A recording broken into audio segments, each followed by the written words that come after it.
Hey guys, Lord Sora here. We're back with another Necromancer content, and this time we are dabbing into PvE realms a bit as season is winding down and the new endgame content Abattoir of Zir has been out for a while now. Before diving into the video, quick life update. Like everyone else, I have been very busy with holiday season, currently overseas visiting my home country for Christmas, and I hope everyone is having a great holiday season. So if my content updates are a bit slower, it's due to the busy holiday schedule. As promised in the earlier videos, I was going to release an AoZ build version of my Shadow Wave PvP build and wanted to provide something before it's too late so you guys can also take a stab at AoZ utilizing this build, min-maxing based on your liking. If you're like me, I personally like to find off-meta builds, and currently it seems like you either run Infinimist and push AoZ or you cannot as a Necromancer. But if you're looking for a challenge with something more unique, more off-meta, this playstyle and build might be more of a fun challenge for you. With the limited time I had, I tried my best to push AoZ as much as I can, and currently I can farm tier 9s quite easily. However, tier 10 is a bit problem. I can easily get to the seekers, however I usually run out of time before being able to kill the seekers in tier 10. You can see in the background I'm running tier 9 quite easily, and for tier 10 unfortunately damage feels a bit low still, and when I spec more damage surviving becomes a problem. So maybe this build's limit is tier 10. But my glyph level is also only level 9, and if I were to probably get this glyph to 50, I could most likely finish tier 10 and maybe 11. But if you're looking to farm tier 9, this off-meta build might be still quite fun for you. Disclaimer, I'm not really trying too hard to min-max since I'm still quite focused on PvP and weekly tournaments, hence why I do not run the new Tears of Blood glyph since it's banned in the competitive scene. I do not have any intentions of using a glyph in PvP since it simply kills the fun for me.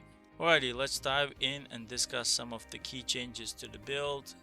Adjusting into PvE and AoZ. Initial change is that we no longer run double curse since we would like to have a pool and stun that we get from tendrils. There are two options with this. You can run plague corpse tendrils or blighted corpse tendrils. I personally found plagued one more useful for more vulnerability uptime, since sometimes we try to stay in range and not go in, and this gives us another source of vulnerability without having to dodge roll enemies. But also blood orb one is still a good option since I had no issues surviving for the most part. I preferred the vulnerability one. With not running double curse, we're running blighted aspect on the amulet for that big damage multiplier. Another important change is that we are now running actual pants with disobedience to reach armor cap required for the content.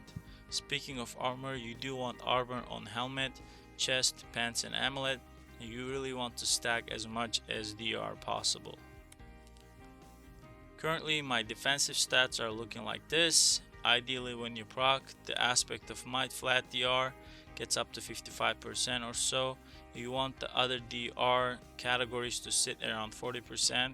Currently my DR from distant is not there yet, but ideally you want that one to be at 40% as well. You might be surprised how much of a difference that makes. As much as DR you can stack, your survivability really increases as long as you also have a good amount of armor.